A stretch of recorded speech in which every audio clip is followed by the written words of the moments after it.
Neste momento, assistiremos à sexta palestra do dia, ministrada pelo Sr. Major Rotti, da terceira sessão do Estado-Maior, com o tema Policiamento em Hotspots. Leitura do currículo do palestrante. Major Antônio Rotti Pereira de Faria, doutor e pós-doutor em Geografia, com foco em tratamento de informação espacial pela Pontifícia Universidade Católica de Minas Gerais, PUC Minas. Atualmente, está realizando pós-doutorado no Departamento de Ciência da Computação da Universidade Federal de Minas Gerais. Mestre em Administração pela Faculdade de Estudos Administrativos de Minas Gerais, concluído em 2012. Possui graduação em Ciências Militares pela Academia de Polícia Militar de Minas Gerais, formado em 2007. Graduação em Química pela Universidade Federal de Minas Gerais, concluída em 2009. Oficial da Polícia Militar de Minas Gerais, com vasta experiência em administração pública, especialmente em segurança pública, operações de controle de distúrbios, planejamento operacional e patrulhamento tático. Atuante como docente nas disciplinas de análise criminal e metodologia científica. Professor no mestrado do Programa de Pós-Graduação em Ciências Policiais e Tecnologias Inovadoras na Universidade Estadual de Montes Claros e no Centro de Pesquisa e Pós-Graduação da Academia de Polícia Militar. Sua produção acadêmica é direcionada para estudos em criminologia ambiental, análise espacial da distribuição de crimes, criminosos em série, perfil geográfico, jornada para o crime, estratégias de patrulhamento em áreas de alta criminalidade, Hotspot Spectral Strategy e policiamento baseado em evidências. Atuação profissional, major, chefe da seção de emprego operacional, lotado da PM3 da Polícia Militar de Minas Gerais. Convidamos o Sr. Major Rotti a fazer o uso da palavra. Todos, boa tarde. Dá para escutar assim ou não? Lá no fundo. Então, boa tarde. Primeiramente, agradecer ao comandante a oportunidade, do senhor, Coronel Juari e toda a equipe do CGA, parabéns aí pela iniciativa, um evento aí extremamente importante, para toda a área operacional da Polícia Militar. Para mim é uma honra poder contribuir um pouco aqui, passando um pouquinho de experiência que a gente tem realizado em alguns estudos, e parabenizar o senhor por toda a equipe excepcional que nos dá orgulho, de fazer parte da Polícia Militar, principalmente com essa excelência na prestação de análises criminais, Tem sido aí algo de elogio por toda a polícia, principalmente nessa gestão do senhor nos últimos anos, Então, parabéns, comandante, obrigado. Vou falar aqui sobre policiamento de hotspots. Alguns dos senhores eu já falei isso aí uma ou duas vezes, mas vamos aproveitar aqui para reiterar para quem já viu, para quem ainda não viu, só para a gente repassar um estudo que a gente realizou em 2022. Aplicamos também um teste, um estudo quase experimental em Belo Horizonte para verificar a viabilidade, a aplicabilidade e a eficiência desse tipo de estratégia de policiamento, e a gente vai apresentar basicamente esses resultados. Bem, contextualizando, primeira premissa aí para falar de policiamento de hotspots é que o crime não se distribui de maneira aleatória no espaço. Tem uma ampla literatura aí da criminologia ambiental, principalmente, que identificou esse cenário. Da mesma forma que o crime não se distribui no espaço de maneira aleatória, ele também não se distribui aleatoriamente em termos de autores e vítimas. Existe um número pequeno de autores que cometem crimes de maneira desproporcional e da mesma forma, tem vítimas que, devido ao seu comportamento, à sua rotina de atividades, também acaba se colocando em uma situação de revitimização. Os principais autores que abordaram isso aí, tem o trabalho do Sherman e colaboradores, de 89, ele identificou que 3% dos endereços de Minneapolis respondia a 50% das ligações de crimes para a polícia. Nós aqui, na tradição do Brasil e em Minas Gerais especialmente, a gente trabalha muito com análise criminal de registros policiais. Uma outra possibilidade que a gente tem que fazer é de chamada. Não é isso? Nem toda chamada vira registro, então a gente pode trabalhar com as chamadas, que inclusive uma outra alternativa que nos vai dar insights diferentes. Mas aí já tem uma alta concentração. O Weisburt é o responsável ainda pela lei de concentração do crime, que foi anunciada em 2014. Ele fez um trabalho em Seattle por 14 anos, identificando que os hotspots de criminalidade, as áreas de alta concentração criminal, se perpetuavam ao longo do tempo, mesmo com iniciativas, estratégias de policiamento focado nesses locais. Isso a gente vai verificar depois em outros estudos.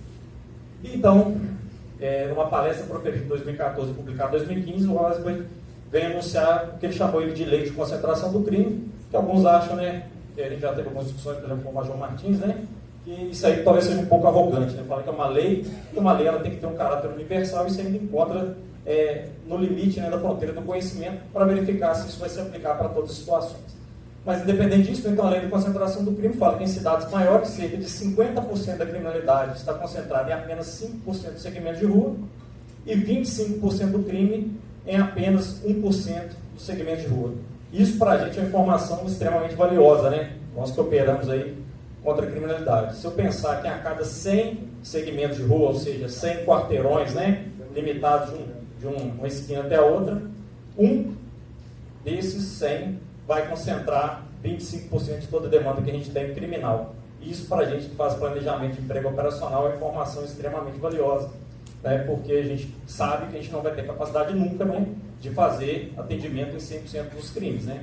Então, a gente conseguir prevenir o potencial de prevenção atacando esses 1%, né, que são mais ativos, né, em termos criminais, isso aí já pode fornecer para a gente boas oportunidades de prevenção. Então, qual é o conceito? É utilizado uma área de alta concentração de crimes em relação à distribuição de crimes em toda a área de estudo. Aí tem o primeiro ponto que é importante, é o seguinte: se pode levar em consideração diversas escalas de análise. Né? Eu posso ter um bairro que funciona como hotspot, você estiver imaginando uma escala de bairro, né? Uma cidade, enfim, um setor censitário. Só que o importante para a gente é que, para a prática policial, a melhor escala de análise é de microespaços. Por quê? Porque a gente atua em microespaços. O microespaço é entendido por aquela menor escala de análise, aqui podendo ser considerado como segmento de rua. Então, quando a gente vai aplicar o policiamento, o nosso serviço é um serviço que ele tem uma demanda logística, a gente leva serviço a um determinado local, seja para prevenção ou para atendimento, confere? Então, isso determina que a gente vai atuar na rua. Então, a rua é a melhor escala de análise para a gente. Toda vez que a gente faz o registro policial, tem uma coordenada geográfica que dá um endereço de porta de alguém, não é isso? Então, essa aí é a escala de análise, né? A gente quer considerada aí como sendo de microespaços. Então, um hotspot pode ser considerado um endereço, né? Um prédio, uma rua, uma praça, uma esquina, enfim. E a melhor escala que a gente vai ter, então, para operacionalizar esse tipo de estudo, nós vamos ver que vai ser o segmento de rua, que hoje está sendo bastante utilizado em trabalhos internacionais, inclusive. Outra informação que para a gente, em termos práticos, é muito interessante é a questão de quanto tempo eu tenho que dedicar meu policiamento em cada local crítico. Né? Então, eu tenho identificando qual que é o meu hotspot, né? Ou seja, onde tem uma alta demanda criminal, ou quanto tempo eu tenho que dedicar de policiamento naquele local. A gente tem um estudo ali que ele é pioneiro e já foi testado inúmeras vezes posteriormente. Essa aí é chamada curva de Cooper, né? Que foi o Cooper que fez esse trabalho. Ele identificou o seguinte, que a gente tem um aumento da capacidade de dissuasão do policiamento até aproximadamente 15 minutos, 14 a 15 minutos. Ou seja, com eu dedicando até 15 minutos em um determinado local, a minha capacidade dissuasória ao longo do tempo, ela vai permanecer ali até em torno de 1h30 posteriormente. A partir do momento que eu passo disso, eu estou desperdiçando meu policiamento e a possibilidade de ter crimes com menos tempo ela aumenta. Então, esse seria um estudo bem trabalhoso de ser feito, né, que demanda bastante observação. Então, foi um trabalho que envolveu inúmeros pesquisadores, ele foi testado posteriormente. Mas para a gente, então, fica essa informação, né, que na época nós fizemos uma pesquisa exploratória, aí, né, tentando identificar na Polícia Militar qual que era o tempo que a gente dedicava de ponto base em cada hotspot, e a gente encontrou inúmeras respostas, né? 10 minutos de ponto base, 50 de patrulhamento, 20, 40, 15, 30. Então, assim, qual que é o melhor? Bom, pela ciência, nos diz que é de 14 a 15 minutos, né? Então, a gente pode padronizar, né? Inclusive, isso aí motivou a gente fazer uma alteração no memorando, né? Que falava sobre cartões de programa. Outra questão aí, então, se eu imagino o seguinte, qual que é a base teórica, né, que sustenta, então, esse tipo de policiamento? Eu vou alocar um policial dentro de uma determinada localização geográfica, onde ele seja visto, né, naquele hotspot pelas pessoas, e as pessoas consigam visualizá-lo. Então, a premissa básica, em termos criminológicos, é a dissuasão. Confere? Então, eu vou dissuadir o infrator de cometer o crime naquela localidade, pela mera presença policial naquele local. Então, eu instalando um recurso policial visível, né, ostensivo, eu vou dissuadi-lo de cometer o crime naquele local. Para a gente, isso aí é bastante óbvio, confere? Mas e o infrator? Ele vai deslocar para outro local? Sim ou não? Sim. Né? Ele não vai deixar de cometer crime, né? Inclusive, dentro dessa perspectiva, né, desse paradigma aí da análise criminal por microespaços, a ideia é que eu não vou mudar o pensamento criminoso, eu só vou atuar nos locais, né, para diminuir as oportunidades de cometimento de crime. Então, eu sabendo o local que tem alta concentração criminal, eu aloco um recurso de segurança pública lá, o infrator não vai cometer crime naquele local, ele vai cometer em outro? Vai? Vai. Mas então, por que essa estratégia tende a reduzir crimes dentro de uma área como um todo? Em que pese o infrator se deslocar para cometer crimes em outros locais, o local de alta demanda criminal, né, um ponto crítico ou um hotspot, ele tem determinadas características, né, que fazem com que lá tenha uma alta incidência criminal. Então, por exemplo, áreas, né, de alta concentração de público, né, por exemplo, áreas comerciais. A gente fez um estudo também com essas características para Belo Horizonte. Se a gente for pegar um raio ao redor aí de cada estabelecimento comercial, a gente tem mais de 70% de todos os crimes patrimoniais com raio de até 500 metros. Né? A gente tem mais de 50% até 250 metros. Então, assim, o uso e ocupação do solo, ou seja, o que tem naquele determinado IPTU daquele imóvel, isso aí é extremamente relevante para atrair ou não criminosos para aqueles locais. Né? Então, eu dissuadindo o infrator desses locais que têm oportunidades maiores de cometer crime, ele vai cometer em outros locais, só que os outros locais não fornecem as mesmas oportunidades, e aí a produtividade do infrator tende a cair, também aumenta a possibilidade, né, de ser pego em flagrante, por exemplo, e isso faz com que a criminalidade reduza. Né? Tem um trabalho importante aí de 76 que fala sobre isso, né? Então, mesmo no caso mais provável que os infratores bloqueados em uma esfera desejem operar em outra, esses limites ou custos reais para fazê-lo, essas limitações e custos diminuirão sua frequência de operação e, portanto, reduzirão a taxa geral de crimes. Né? Então, é aquela ideia do custo-benefício, não é isso? O infrator vai procurar, pela escolha racional, né, os locais que forneçam para ele melhores condições, ou seja, que tem um custo menor e dele ter um benefício maior. Então, a gente conseguindo operar nesses locais, a gente vai influenciar diretamente aí nessa equação, né, de custo-benefício, diminuindo a possibilidade de cometimento de crime. Outra questão que para a gente é interessante, né, esse efeito dissuasório do policiamento ao longo do tempo. Então a gente viu ali, né, com 15 minutos que eu aplico o policiamento, eu tenho aquela que a gente chama de dissuasão inicial, né? Então vai acontecer crime naquele momento pela presença policial, né? Até 1h30 eu vou ter que chamar de dissuasão residual de curto prazo. Então eu promovo um aumento da dissuasão ali ao longo do tempo. E até 4 dias eu tenho uma dissuasão residual de longo prazo. Esse é um trabalho interessante que foi realizado, que eles fizeram o policiamento deixando de fazê-lo em até 4 dias. Então está fazendo policiamento em 3 e não fazendo em 4. Interessante que quando a gente passa para o 5º dia, há um aumento de 70% dos crimes. Mas em até 4 dias ainda tem um pouco de efeito dissuasório de presença policial. Né? Tem outros pressupostos para aplicação de policiamento de hotspots. Né?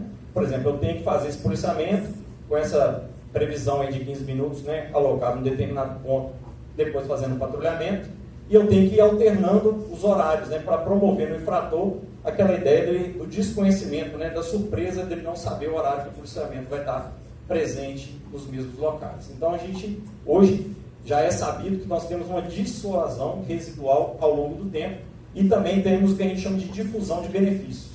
Não somente no local onde a gente aplica o policiamento, mas nos arredores há uma redução criminal que a gente consegue mensurar.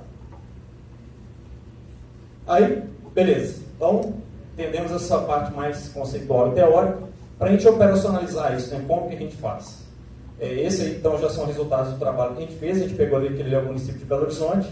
A ocorrência criminal é um ponto, né? É um elemento geográfico ponto. A gente vai ter polígonos, linhas e pontos, né, os elementos geográficos.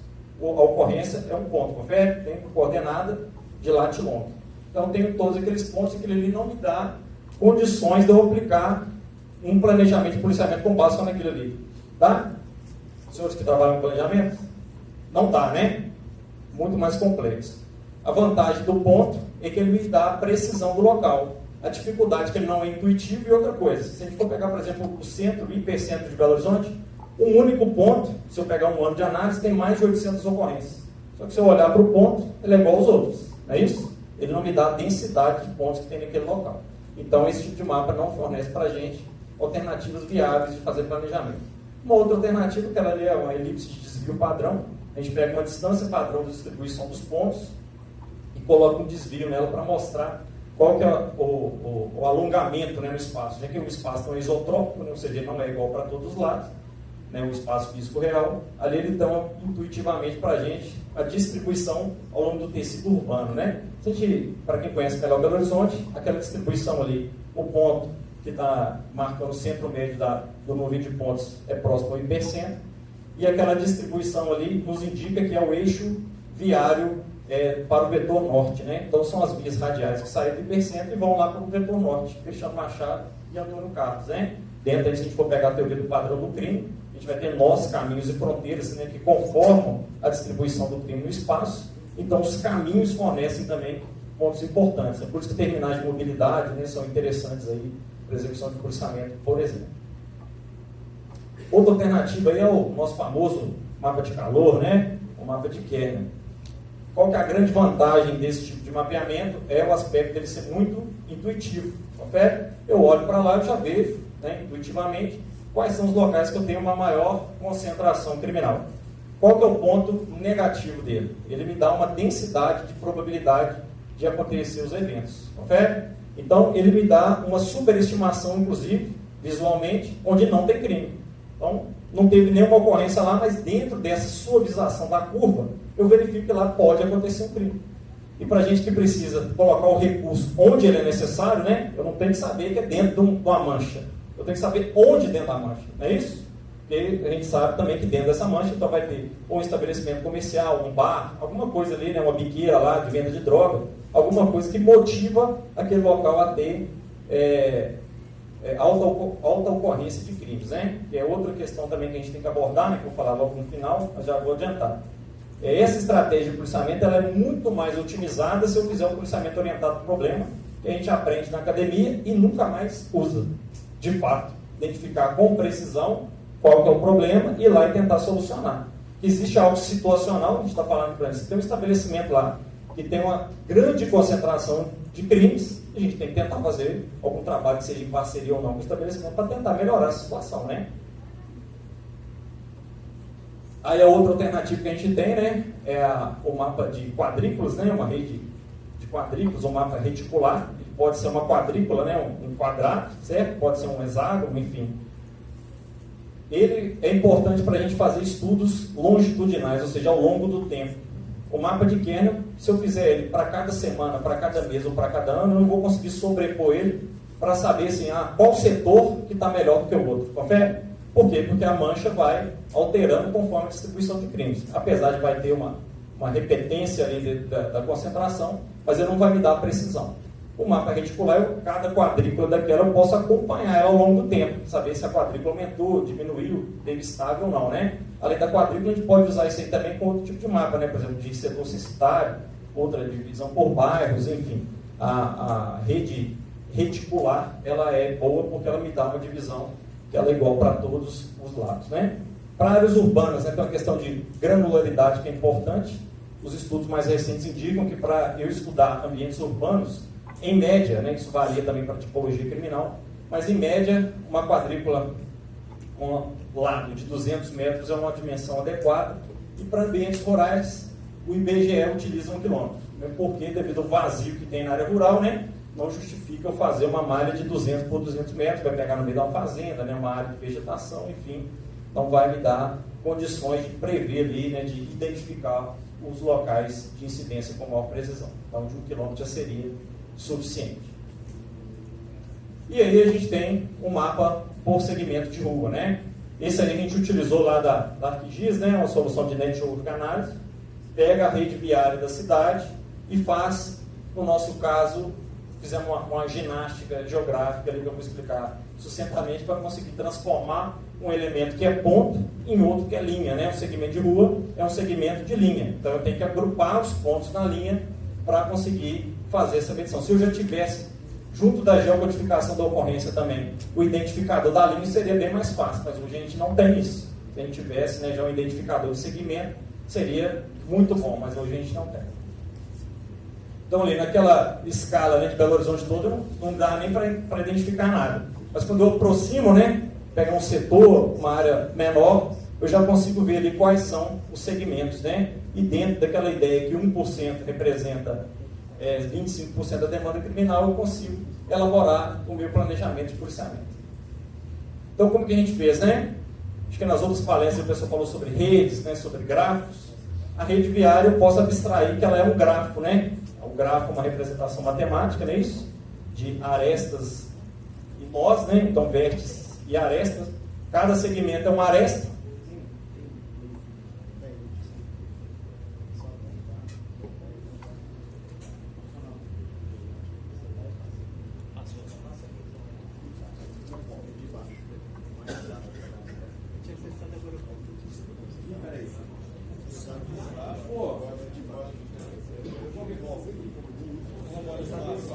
Vai, peraí que eu apanhei aqui só um pouquinho. Qual que é?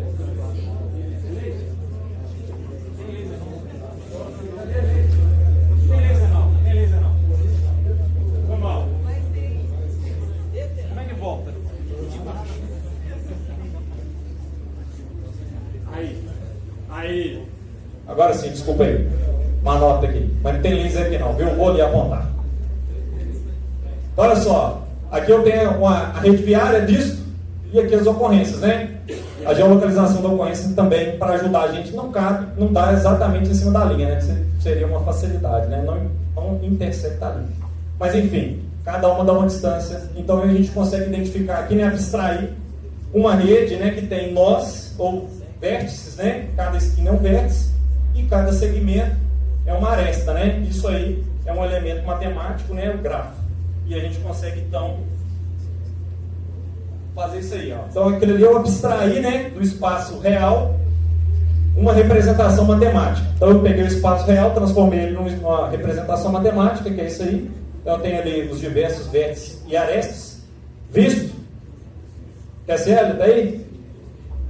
No próximo passo, então, para agregar, a gente viu lá que cada ponto é uma distância da linha. Nós tivemos que fazer uma outra estratégia, que é criar um buffer ao redor de cada linha, né? Como se eu estivesse alargando a linha, para ela agregar, então, os pontos na linha. Então, fazendo isso, a gente passou para isso, que é um grafo valorado. O grafo valorado, ele funciona como se fosse uma rua com uma velocidade, por exemplo, né? Então, quando a gente tem a estrutura viária, a gente tem lá 40 km, 30 km por hora, 40 km por hora, 60 km por hora, e quando a gente vai utilizar o nosso aplicativo de mapeamento, né, de navegação, né, o GPS, ele vai utilizar essa estrutura para me falar por onde que eu tenho que passar, confere? Inclusive, se eu estiver online, ele vai atualizando isso aí com base nas informações de todo mundo que está dentro daquela área.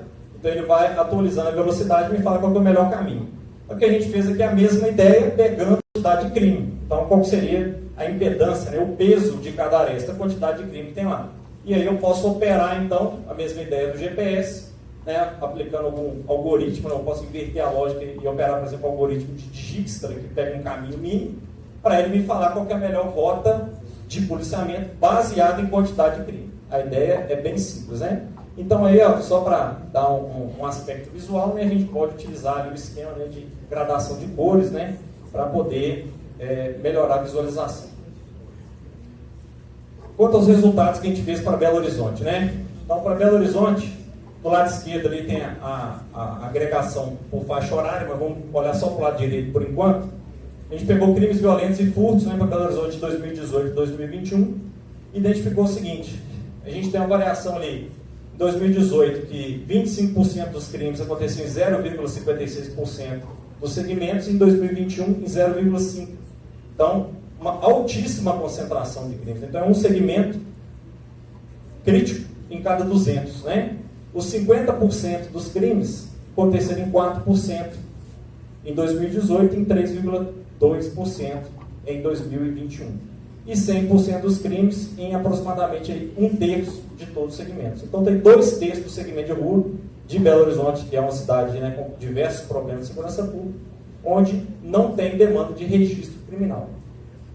Por faixa horária também a gente tem uma alta concentração entre 14 e 0 hora, né? Concentra mais de 50% dos furtos e 57% dos crimes violentos. Então isso aí demonstra que existe uma viabilidade de aplicar isso, né? Então tem alta concentração de crimes em determinados locais bem restritos, né? Outra questão interessante, né? A gente tinha falado da estabilidade. Então, o que era hotspot, né? Lá em 2018, continuou hotspot em 2021. Então, esse foi um período que a gente teve uma altíssima redução criminal, né? Se a gente for pegar a questão dos furtos, né? A gente teve uma redução de 24% aproximadamente, redução de crimes violentos 65% e os dois agregados 35%.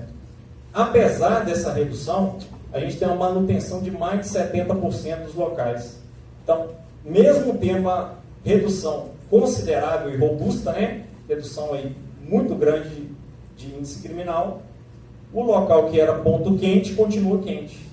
E essa terminologia ponto quente a gente acaba confundindo com a zona quente de criminalidade, que é outro conceito, né? Não é a mesma coisa. Intuitivamente a gente é levado a crer que é, mas são coisas bem diferentes. Esse estudo aí, ele é bem consonante com o estudo que foi feito em 2020 em Nova York. Lá, em 10 anos, aconteceu a mesma coisa, mais de 70% dos crimes concentravam nos mesmos locais 10 anos depois, né? E lá houve uma redução nos últimos 30 anos de mais de 70% dos crimes. Então, mesmo com grande trabalho de redução, onde tem demanda, continua tendo demanda. Por quê? Por questões que estão no local. Por isso que é importante fazer o policiamento orientado ao problema junto com o policiamento de hotspots, né? Na Inglaterra eles falam o seguinte: o policiamento de hotspots é para estancar o sangramento e para curar a ferida é policiamento orientado ao problema. Aí meu amigo aqui, o Walter, fez um outro estudo nessa mesma área, pegando então os municípios aí de porte intermediário, né?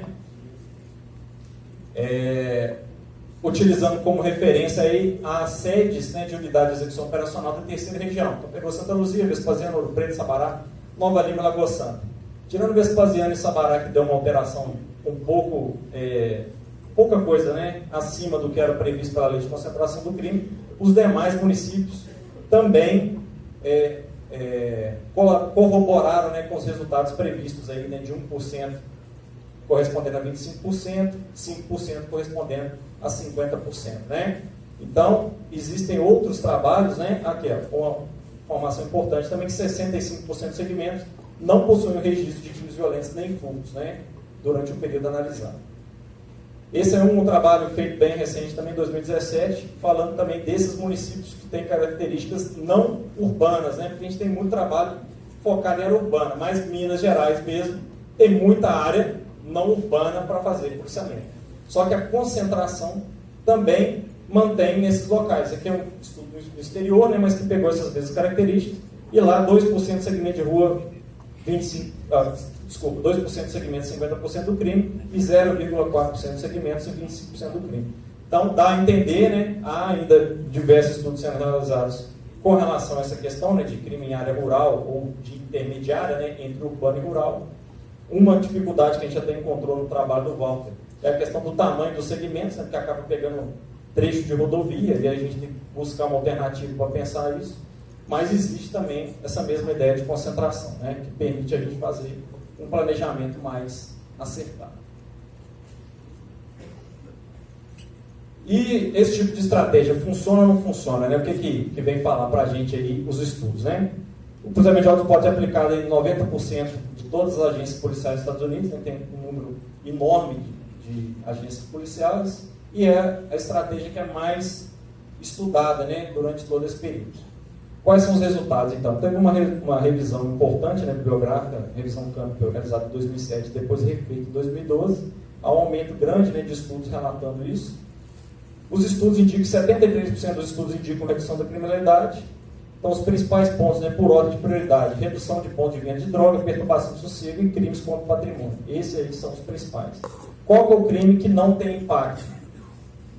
Homicídios. Ah, mas homicídio é o crime que a gente tem mais dificuldade. É fato. Mas para cada doença, um remédio, né? Não tem remédio para qualquer doença. Então, é essa para a doença do homicídio, outras alternativas que a gente tem, né, dentro do portfólio de serviços, das estratégias, né, de atuação. Mas para crimes predatórios, né, crime de rua principalmente, essa estratégia tende a demonstrar bons resultados, né? Ela serve para isso, né, para dissuadir o infrator do cometimento, não, obviamente, interferência nenhuma, né, naqueles crimes de violência doméstica, né, crimes lá de estupro contra vulnerável, grande parte acontece dentro de casa, crimes virtuais, né? Não há que falar com nenhuma estratégia dessa funcionar para essas tipologias criminais, né? Quando eu faço a agregação de policiamento de hotspots com policiamento orientado ao problema, tem um resultado de 52% melhor. Por quê? Porque eu tendo a resolver o problema que tem naquele local. Então, por exemplo, o experimento que a gente fez, que a gente vai relatar agora, lá na área do 22, tinha um hotspot lá que tinha uma academia lá. Então, quais eram os crimes que mais aconteciam? Diversos arrombamentos de veículos. Né? Então, eu tenho que identificar o problema, né, por policiamento do problema, para reduzir o crime lá também. Que é outra coisa, eu tenho que colocar o policiamento lá por 15 minutos, mas uma coisa é só incrementar a quantidade de policiais. Mas o que ele vai fazer? Dentro da estratégia, um dos aspectos é o engajamento. O policial tem que fazer alguma coisa lá, né, para melhorar os resultados. Né? A gente fez um quase experimento, né, que é uma terminologia utilizada quando a gente utiliza um experimento dentro da ideia de policiamento baseado em evidências, mas que a gente seleciona, né, os grupos de intervenção e os grupos de controle. Então, hoje, para a gente poder estabelecer uma relação de causalidade, ou seja, para eu falar que algo que eu estou desempenhando está produzindo resultado, e que o resultado é produto da intervenção nossa, a única forma de eu fazer isso é por meio de experimento. Então, eu tenho que aplicar em determinado local e não aplicar em outro para comparar os dois. Eu vou citar até um outro exemplo rapidinho aqui para não tomar o tempo. Nós fizemos uma pesquisa, né, que tinha, então, nós temos uma premissa, né, Conrad, que o homicídio tentado vira consumado. Nós pegamos um estudo aí, pegamos de 2018 a 2023, o pessoal que fez CESP recentemente ainda foi o grupo que a gente usou aí para fazer esse estudo para a gente lá. De 2018 a 2023, pegamos todo mundo que tinha sido envolvido no homicídio tentado identificado, né, autor e vítima. Teoricamente, se eu quero matar o Walter aqui, ou eu vou matar ele, ou ele vai me matar. Não é isso? A partir do momento que ele sabe. Confere? A nossa ideia? Intuitivamente é isso, né? Então, pegamos 5 anos depois, eu matei o Walter, ou ele me matou, ou alguém a meu mando, ou meu pedido matou ele, ou vice-versa. Identificamos isso, né? Nós verificamos, o que os senhores acham? Que foi muito ou pouco? Quem acha que foi muito? Muitos tentaram virar consumado. Quem acha? Faz favor. Participação. Quem acha que foi pouco? E quem não acha nada? Pois é, foi 2%. 2%. Agora, e o que eu posso fazer com essa informação? Nós identificamos então que entre autor e vítima, no período de 5 anos, somente 2% do que era tentado virou consumado. O que eu posso fazer com essa informação? Para a estratégia. O que eu posso fazer? Nada. Por quê? Porque a PM já faz estratégia de acompanhamento nisso. É um alvo hoje. O cara, homicídio tentado, eu estou lá fazendo prevenção com ele, não estou? Não é isso? Você vai morrer aqui, muda. Ou então aqui, ó, você é alvo, papapá, não é isso? Quanto autor é o visto. Sim ou não, gente? Se estiver falando besteira, os senhores me corrijam. Mas é estratégia adotada, não é? Pois é 2% porque a estratégia é boa, ou é 2% porque nem precisava de fazer esse acompanhamento, porque o cara não ia matar o outro. Nós não sabemos. Estou falando isso só para a gente ver o quanto é importante. Vamos lá, gente, calma aí. Sem polêmica, por favor. É polêmico, mas é só para tentar explicar o seguinte. O ideal, sempre que a gente tem uma ideia muito boa, é a gente fazer um projeto piloto. Aplica em um determinado local, não aplica em outro e depois compara. Aquele local que eu apliquei, foi bom? Foi. Mas o outro também não foi, não? Porque pode ser que o outro também foi um momento, né? Choveu demais, teve pandemia, teve doença, teve Copa do Mundo, o pessoal estava feliz, sei lá. Pode ser alguma coisa com eles? Pode, não é isso? Então a gente tem que aplicar em um determinado local, ou em vários locais, né, que seria o mais adequado, não aplicar em outros e comparar. Aí eu falo, não, realmente, fazer acompanhamento das pessoas que estão ameaçadas de morrer, né, que foram vítimas de homicídio tentado, é uma estratégia que, de fato, reduz a incidência do homicídio consumado. Só que nós perdemos essa oportunidade. Porque nós já fizemos, agora quando a gente mede, dá isso o resultado. E aí? Esse resultado é bom ou ruim? A gente não consegue nem saber, né? Só para... justamente, não dá para arriscar parar, porque pode ser que funcione, né? seja isso o motivo. Mas eu estou gastando grande quantidade de efetivo fazendo isso também, né? E talvez não funcione. Bem, vamos lá, só para citar aqui, porque o meu tempo está quase acabando. Pegando então lá em 2022, os segmentos que concentravam 25% dos crimes, né? Aqueles 1% ali, fizemos ponto base, patrulhamento pelos de 50%. O período considerado para análise foi de 22 a 23, né, para tentar eliminar o máximo aqueles efeitos ali pós-pandemia.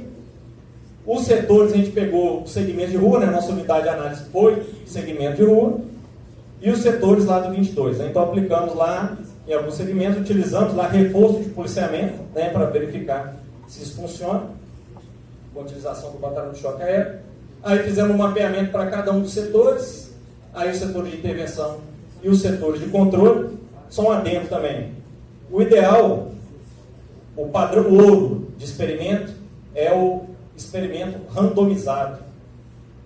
Randomizado, eu aleatoriamente escolheria alguns setores para poder, né, segmentos para poder fazer, e aleatoriamente escolheria outros para não fazer. Só que a literatura tem mais recente, tem um estudo publicado 2 meses atrás, que tem feito críticas também à questão para experimentos que são com diversas variáveis sociais. Eu posso pegar e sortear áreas que não guardam relação nenhuma de comparabilidade. Então, esse experimento se enquadra no nível 4, né? O randomizado é 5, esse é o nível 4, mas que serve para revisões temáticas. A gente vai tentar depois publicar isso, porque hoje é considerada a literatura cinzenta, né? Aquilo que não está publicado e não entra nas revisões temáticas. Né? Mas só para falar também o quanto é importante a gente depois publicar. Primeiro ponto que a gente fez é o seguinte: fizemos um planejamento, então, do policiamento com base nos segmentos e fizemos a rota de policiamento. O primeiro passo que tem que ser feito é checar, né, se de fato o patrulhamento foi cumprido nos locais pré-determinados. Não é isso? Uma coisa é planejar, outra coisa é executar. Confere? Existe aí a questão da burocracia da linha do nível de rua, né? Que é a burocracia, né, o nível de burocracia que está em contato com a demanda que ele está trabalhando, e a gente sabe que nem sempre o que é planejado é executado daquela forma, né? Na verdade, a literatura fala o seguinte: você planeja de um jeito e o cidadão do nível de rua executa do jeito que quer. Por isso também é importante, né, ter esse trabalho de fazer a pessoa entender o motivo dele executar aquele processamento, que funciona, né, e que vale a pena fazer aquilo, que tem que fazer bem feito, etc. Né? É um trabalho de motivação, né, que é extremamente complexo. Então a gente passou por isso aí, alguns estavam atendendo bem, outros não, a gente foi fazendo esse check ao longo do tempo. Aí os resultados, né, para a gente fechando aí. Então deu uma redução, os segmentos do grupo de intervenção, redução de 25%, 21% no número de crimes, teve mais redução, né, em termos de quantidade de segmentos da área de intervenção, e em termos dos grupos de controle, ou seja, onde não foi aplicado, teve um aumento ali praticamente de estabilidade, né? 0,44%. Então é mais um estudo aí que vai poder ser considerado posteriormente como de sucesso da aplicação dessa estratégia, né? Então tem um potencial aí, ele apresentou durante o período que a gente fez o estudo, de 21%, que é uma redução criminal muito considerável, né? Reduzir 21% de crime não é tarefa fácil, o senhor sabe melhor do que eu. Para a gente testar a ideia aí se o crime vai movimentar, então, né? Ah, beleza, diminuiu, mas pode não ter diminuído, né? O cara pode ter só migrado para outro local. Então a gente fez a análise de distribuição antes e depois, e ali, visualmente, a gente já identifica, né? Fizemos um trabalho mais sofisticado um pouco, mas aqui só para demonstrar que não teve também migração, né, do crime para outros locais, né? Então foi efetivamente uma redução. Tranquilo? Terminei dentro do meu tempo. Muito obrigado aí pela atenção. Qualquer coisa estou à disposição.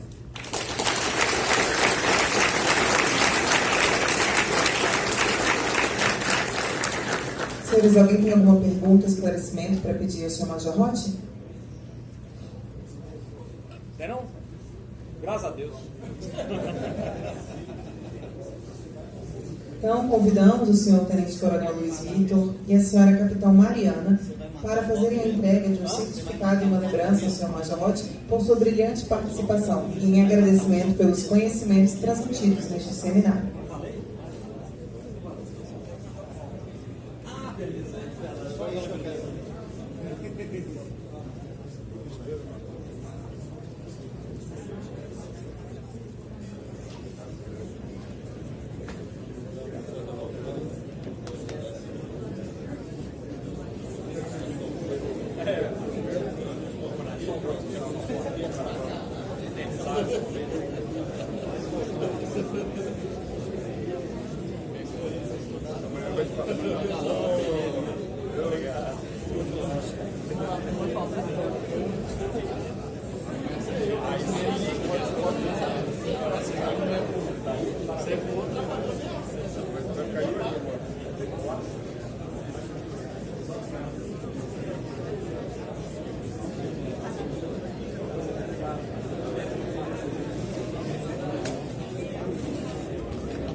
Senhores, convidamos todos a se deslocarem para o auditório onde será servido um coffee break e dentro de 20 minutos retornaremos para continuarmos as atividades do seminário.